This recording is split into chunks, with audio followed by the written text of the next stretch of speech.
I want to talk a little bit about the degree that you have and how you've put it to work in a very interesting way. So you've worked with very high level professional athletes outside of what we were talking about earlier, which is that core American sports.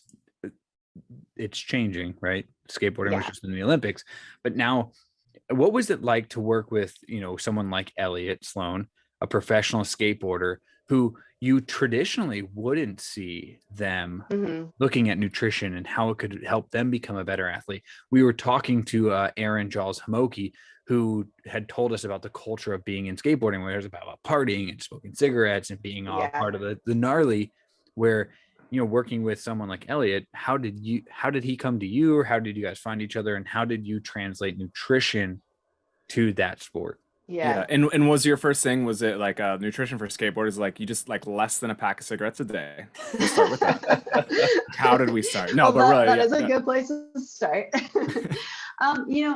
With Elliot and with all athletes, they're all athletes. You still have the same common problems where you want to be, first of all, you want to be better because obviously you're going to get paid better if you can be better. Yeah. So you definitely want to be better, which means that you have to start recovering faster and you have to be able to, depending on the sport, be faster, perform at a higher level.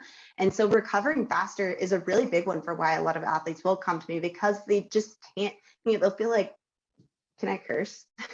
You Do whatever you you want. can do whatever you want. Okay. They feel like shit after they've done like a hard workout and they can't recover enough to be able to do that same workout the next day. And even with something like skateboarding, that is a workout. Like you're using your muscles, you're contracting your muscles, you have to be able to build new muscle in order to maintain that level of athleticism. So definitely a huge aspect of that is going to be recovery, and just even being able to reduce the amount of time it takes to recover between workouts. Like that in itself means that you can work out at a higher level and you can possibly even perform at a higher level because you can now shorten the amount of time that it takes for you to recover from the previous workout. So that's one aspect. But another, for a lot of different athletes, per body fat percentage can make a big difference as well, because if you don't have that same level of energy, or if you feel like you're slowing yourself down based off of your body fat percentage, then you can make a lot of changes in terms of your performance based off of increasing or decreasing, depending on the sport, your body fat percentage. So those are like the two main areas that typically with any athlete you're going to be focusing on is recovery is the biggest one, but then also body fat percentage too. Yeah. Yeah, you're like you're literally creating opportunity through nutrition and performance. You know what I Right. mean? Like it's very Mm-hmm. interesting where most people don't see it as like, hey, I mean, I guess people do see it as success, but it's like, hey, beyond just being better, it's like we're talking about potential contracts. We're talking about, Right.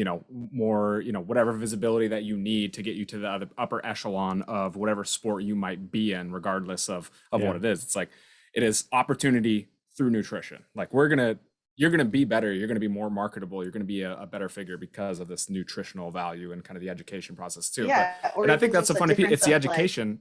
Yeah. yeah, Oh, go I ahead. was just saying, even just the difference of like second or less than a second for how quickly you can run the mile, for that's the difference between someone making it to the Olympics and not. And that's where your energy levels is going to be a huge factor in that. And how we break down energy, that is metabolism, that is nutrition. So how you eat can largely affect if you're going to be an Olympic athlete or if you're not.